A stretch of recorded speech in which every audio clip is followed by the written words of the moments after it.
Nərimanov rayonu Ağaoğlu küçəsi ev 26 ünvanında fəaliyyət göstərən fiziki şəxs Pərviz Almazoğlu Dadaşova məxsus Topqapı restoranında Azərbaycan Qida Təhlükəsizliyi Agentliyi əməkdaşları tərəfindən keçirilmiş yoxlama zamanı ciddi nöqsanlar aşkarlanıb.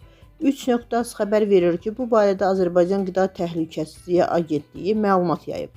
Bildirilib ki, yoxlama zamanı restoranda ətin ilkin emalı, mətbəx, soyuq qəlyanaltıların hazırlanması, təndirxana, ambar və işçilərin soyunub geyinmə sahələrində sanitar texniki və sanitar gigiyenik tələblərin pozulduğu və bu sahələrin mütəmadi təmizlənib dezinfeksiya edilmədiyi, sanitar qovşağın qapısının birbaşa ətin ilkin emalı sahəsinə açıldığı, mətbəxdə havalandırma sisteminin qurulmadığı, qida məhsullarının tələb olunan qaydada və temperaturda saxlanılmadığı, qida ilə təmasda olan işçilərin tibbi müayinədən və gigiyenik təlimlərdən keçirilmədən çalışdığı, baytarlıq sənədləri olmayan heyvan mənşəli məhsulların istehlaka təqdim olunduğu müəyyən edilib.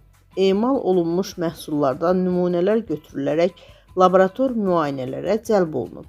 Faktla bağlı sahibkar barəsində inzibati protokol tərtib edilib və qanunvericiliyə uyğun zəruri tədbirlər görülüb. Araşdırmalar davam edir.